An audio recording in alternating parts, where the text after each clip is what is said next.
Everyone these days has a theory about what's wrong with the MBTA and how to fix it. Today on the podcast, we talk to two people whose opinions about the T really matter. I'm Bruce Moll from CommonWealth Magazine, and I'm joined by the two chairs of the legislature's Transportation Committee, Senator Brendan Crichton of Lynn and Representative William Strauss of Mattapoisett. Welcome, gentlemen. Thank you. Good to be here. Thanks so much for having us, Bruce. Let's go big picture here, right out of the gate. You've held two oversight hearings, your committee has, packaged around a report from the Federal Transit Administration looking at safety issues at the T. In your minds, based on what you knew already and what you have learned since, what's wrong with the T right now? Again, big picture, not little specific things, but what do you sense is the big issue that's wrong at the T? Senator, you want to go first? I was going to defer to my House colleague, but I'll take a stab at it. I mean, I think what's most striking is the lack of progress that has been made since 2019, when the Fiscal Management Control Board had come out with their safety report, sometimes referred to as the LaHood report. And when you look at that document, it had raised, many issues that had been raised prior, but many new, where you're talking about a collapse in communication at the MBTA. So I think the way that the MBTA communicates with the outside, with the legislature, with the administration, with the public, but also internally with workers not feeling empowered to raise major safety issues. So for me, the biggest thing that stood out is an organization that is, operating without sound communication, which has led to serious dysfunction and a wide array of problems, from workforce to actual capital needs not being met. And it's a serious issue, which unfortunately has led to tragic consequences.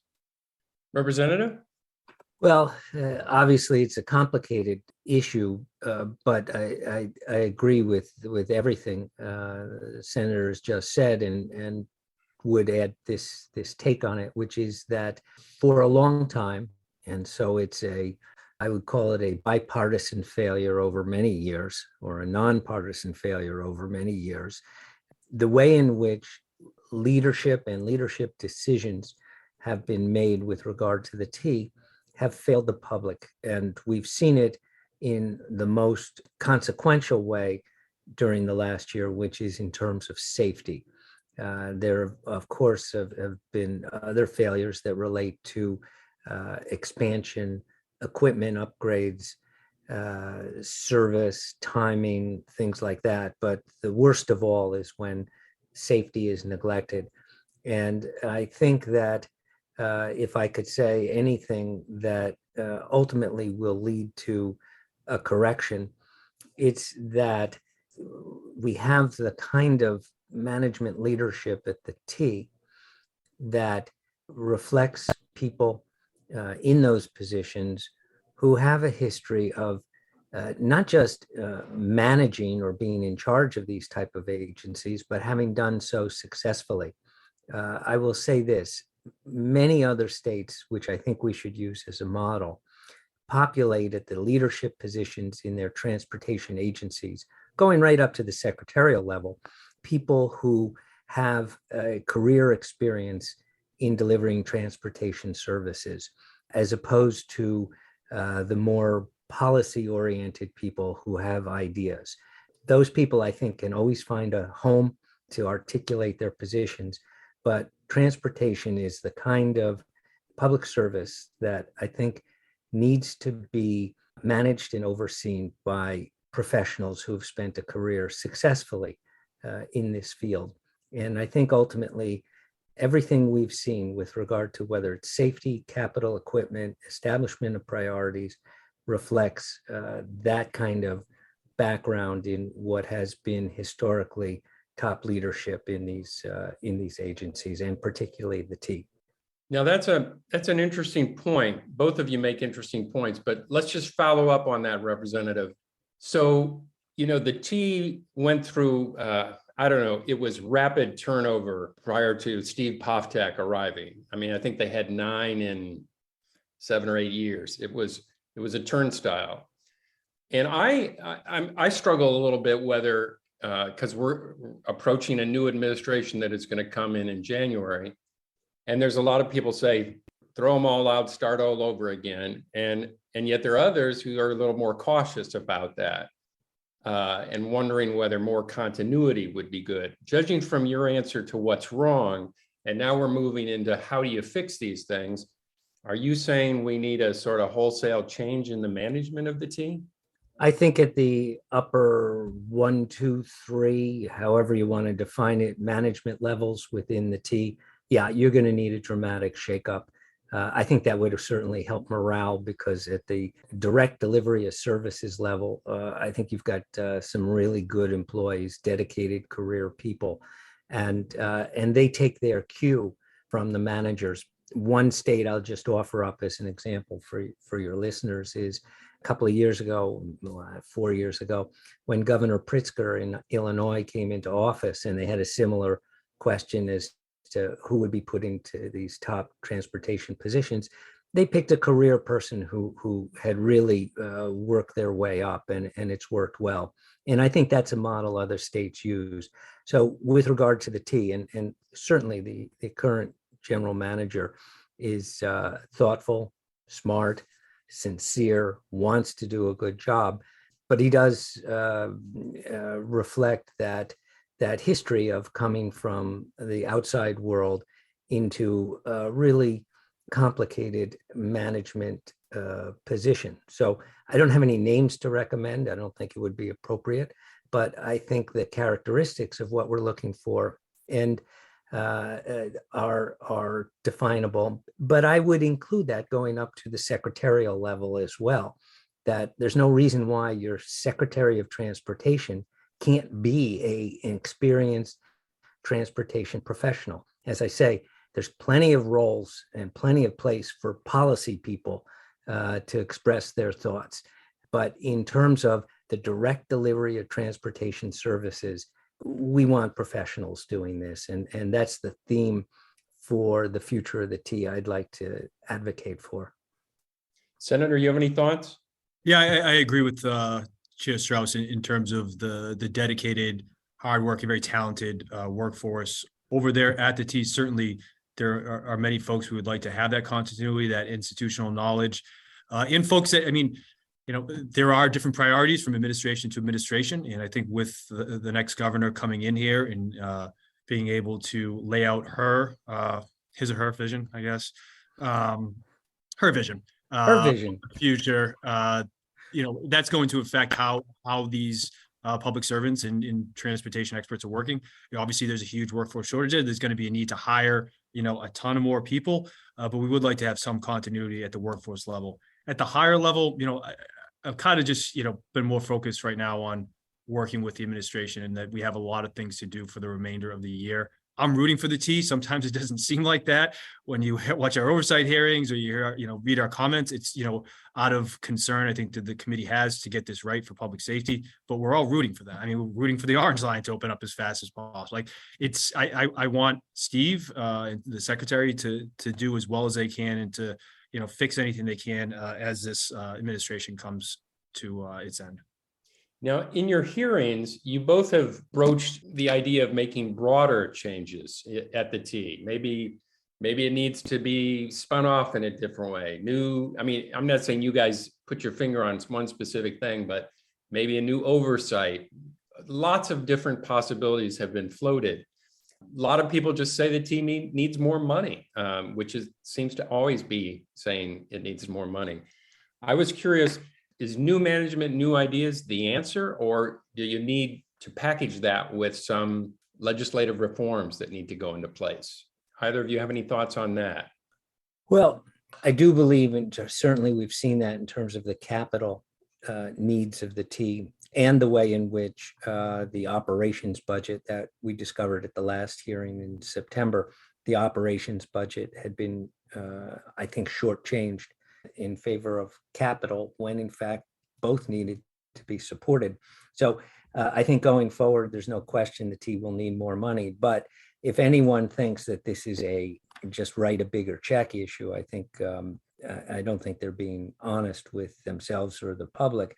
I think the way in which the delivery of services is managed has to be part of the discussion. And I think both of us have intentionally challenged people out there to as long as we're having this discussion and it comes under difficult circumstances related to safety, but as long as we're going to have this discussion, we should think as dramatically as possible.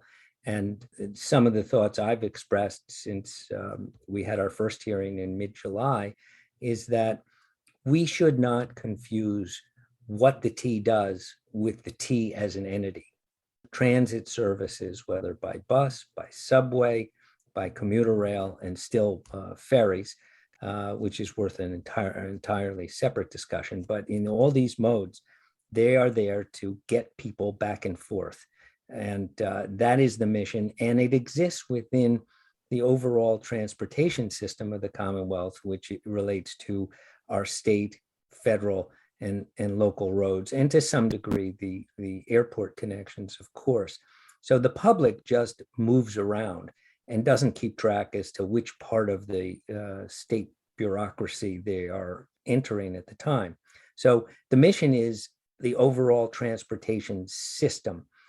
If the T is part of that system and functioning well, fine. But since it's not functioning well by any metrics or any measurement, then I think we have to say, is there something about the T as an organization that needs to be dramatically changed or salvaged and rethought? And I understand that there are some people who can't imagine a world without the existing MBTA as an organization. So they've reacted aggressively to that suggestion. And that's fine. I welcome the discussion, believe me. Senator, how about you? I agree. Many of the points Chair Strauss raised, and certainly the questions that he's asked, need to be asked and they need to be thought of. I'm not quite at the point where I've laid out, a legislative framework for, how we approach this moving forward. I think, we still have oversight hearings we're conducting. We still have a ton of information we're digesting and meeting and trying to be as thoughtful as we can. I do agree it needs to be both, the funding piece, but also reform. On the funding end, this is long before I became chairs, and I'm sure Chair Strauss did this. I know my old boss, Tom McGee, did ask the question to the governor, how much more additional revenue money does the T need to operate a safe, reliable, robust transportation system? And the answer has always been, we've had enough. I think sometimes even we have, if you gave us any more, we wouldn't be able to do anything with it. Yet now, after this disastrous, these safety incidents and tragic loss of life, sadly, and the FTA coming in, we have, an administration now asking for more, finally. That would have been helpful years ago. Certainly, I think the legislature wants to be a partner in this, wants to make sure the resources are there. And just one other point too, I do have some concerns that while safety must be the top priority and this funding must be our focus right now in working with them on this, that we don't lose sight of the greater vision of what our transportation system could be. I hope that we can invest in these, in operations and, no longer, suffer from the same consequences of deferred maintenance that we have. But, the system, even if this system was running perfectly, it is not serving every person in the Commonwealth. Certainly, it is not serving people in the communities that they live in. So when I don't want, important projects like the electrification or regional rail, whatever you want to call it, those things need to continue to make progress as we fix some of the more immediate safety concerns. I think all of us are sort of thinking, this current administration, if you will, helped push through, I think it started with the previous administration, but pushed through a heavy purchase program of new orange and red line cars. And they're moving ahead with Green Line and moving ahead with a lot of big capital projects. And I remember the FTA sort of raised the possibility in its report that the T was trying to build itself out of a series of problems. And I think you both have said, yes, it needs to do that, but it also needs to take care of operations and maintenance. And that's where partly the money comes in, I would think. Now, again, next year is going to be a new starting point. You have a new governor. Things can start off. Have those discussions between the two of you, at least, have they accelerated to where you're going to come up with some new funding stream, or is this it's going to be doled out on a year-by-year basis, or what's your thinking about how this would work?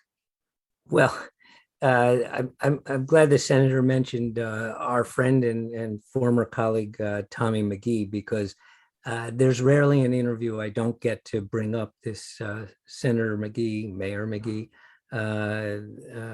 quote, which is every year is transportation.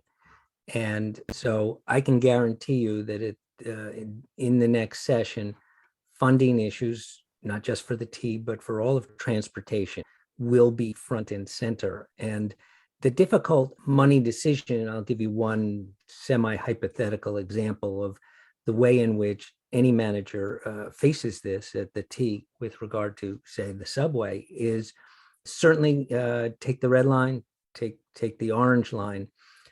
While the manufacturing has been occurring for replacement cars, you have an aging fleet that you know your goal is to get rid of because you're under contract to buy new ones.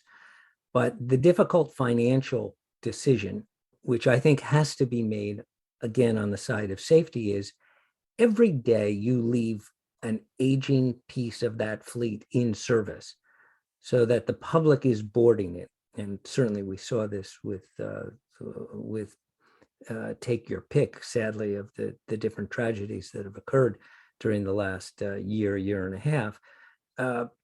If that train is put into service, if that bus is put into service, you have to spend the money to keep it as safe as possible. You cannot defer, even if you know it's about to be taken out of service when the new ones come along. You have to every day make sure that that is fully safe. And that means spending money when maybe a bean counter would say, well, that's not a good time investment. It is a good investment because it's in the cause of safety. And I think that's been something that has been missing. So new funding streams, certainly the legislature has pursued that. We did in the timeline of reform over the last 20 years. We actually, in the year 2000, for the first time, introduced the concept for the T to actually have a budget. So when people think of the good old days of the T, when things in their memories were okay, up until 2000, when we introduced forward funding, the T never had a budget. They would run their operations, and then after the close of the fiscal year, they would turn in a bill and say to the Commonwealth and say, here, pay us for what we did. So they are still in the growing periods of identifying a budget each year, predicting expenses. And then at the same time, we dedicated a penny on the sales tax from everyone around the state, which generates over $1 billion a year. And as my Senate colleague has just said, we have repeatedly said to the administration and the administration before them, if you need more money, tell us. And we have never said no to funding requests to meet the T's obligations. So there's no question funding will be on everyone's plate who's in the legislature, and certainly for our next governor. So yeah, I agree with Chair Strauss on that. I mean, it's certainly, as cost of inflation and, many folks are still struggling out. There's never a good time or fun time to have this, tax or revenue discussion, but I think that's our role as a legislature. We've already in the transportation bond bill had passed, provision to create a mobility pricing commission to take a look at it, recognizing that, Chair Strauss referenced the sales tax, but also in terms of the gas tax, that is money long-term that it's not a sustainable source of dedicated revenue as folks start to switch to electric vehicles. So taking a bigger picture, it's been done. I know it's been studied. I'm sure people are tired of hearing of commissions and, reports, but we need to take a fresh look at it. A lot has changed due to the pandemic. A lot has changed due to technology. The public's opinion on how they prefer to be taxed and other things. Certainly a larger discussion around that. I hope the fair share amendment is passed, so there will be some additional revenues for transportation overall. But like Chair Strauss said, I think next session, I suspect that this will be part of our, focus, both on the committee, but, every legislature cares very much about this. And it's definitely going to be a tough conversation, but a needed one. And last question I wanted to ask the two of you. I don't know how close you pay attention to the board that oversees the T, but there was quite a shift about a year ago from the Fiscal and Management Control Board that came in 2015, and while not running the show, was very hands-on in terms of sort of scrutinizing various things of the operation. This new board, I think, came in with somewhat of a mandate, it felt, to let the management do what they needed to do. And they were more of a sounding board and less hands-on. And it struck me that this, again, when we have a change in administration, there's a lot of catching up to do when new people come into this situation. And this board spent a long time. It dialed back its meetings and spent a long time learning about the T. And it was a little frustrating to watch that they just sort of took a hands-off attitude in a lot of ways. And I'm curious, do you feel there, I know Representative, you've talked about maybe making it part of a larger transportation agency or changing it that way, but is the management oversight, is the oversight of the T tough enough on the T right now? I guess I'd say that. Well, so here's the way, and I'm not trying to sidestep the question, but what it does perfectly highlight, and I agree with the stated part of your question, that the people who are serving on the newly constituted or more recently constituted board have taken a more reactive philosophy toward how they see their board responsibility. And what that really goes back to is what I was saying earlier. We can have great structure, we can have the chain of command and identify the positions in flow charts, but the people you put in these positions at the end of the day is really what matters. And so while everyone who sits on the board currently have resumes that indicate qualifications to serve on that kind of board, the key thing, and I think this is front and center for the next governor, is for her to look at candidates for that position that have a philosophy of engagement. And I would look as an example, not just as the individuals, but as an example, the original control board members appointed when we created that board in the first year of Governor Baker's first term ended up having a very proactive role. And in fact, we saw it in safety. They were the ones who pursued and organized the LaHood Commission and that report. That did not come from the secretary or the GM, the then secretary or the GM at the time. That was a control board initiative. And so that would be the example of the kinds of people you would want to see populate a board like this under the next administration. Yeah, I think, Bruce, I would see you at many of the control board meetings back in the day, and you look at, a lot of hard work done by some really talented people and also willing to push the envelope. I think they had a little more freedom to pursue ideas. Unfortunately, many of those weren't put into practice despite votes taken. So you look at electrification of phase one, came to it, just moving as slow as you could possibly be after a vote. You look at means tested fares, the chairman referenced the 2019 report. There were a lot of directives from that board that I think were well thought out that were put on the shelf by this administration, which was tremendously disappointing to all of us that care about transportation. And on the new board, we had Chair Taylor testify at our most recent hearing, very experienced, a ton of, institutional knowledge, very bright, a person that, I have respect for, but as you mentioned, it was a very visible shift in terms of how the board functioned. I think, I don't think anyone can dispute that.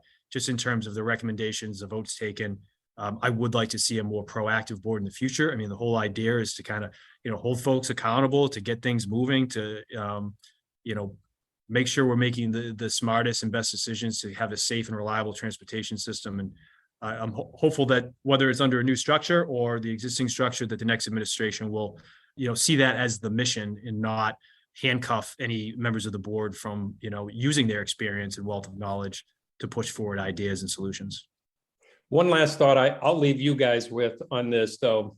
To be fair, this new board was put in under legislation that was passed, and it was partly in response to the LaHood report. Those folks at that time said, you're spending too much time in meetings with this board, cut it back. And the board, to be fair to them, had already cut it back. Even though the law said they had to meet 3 times a year, they just ignored that, and we're already scaling back. But the new board came in with 1 meeting a month. And I think the message to them, frankly, was back off. Let the management do what they need to do. Be more reactive. So it may be something you want to think about as you craft new legislation, because I think that was an issue. I'm not sure whether it came from the governor or the legislature or how that worked out in the wash, but there was a message in that legislation. Back off a bit. Don't be so aggressive. And maybe what you're saying now is maybe we need to move that around a little bit. Don't know. Anyway, I'll leave it at that. I want to thank Senator Crichton and Representative Strauss for joining us today. And to our listeners, we'll see you again next week. Thanks.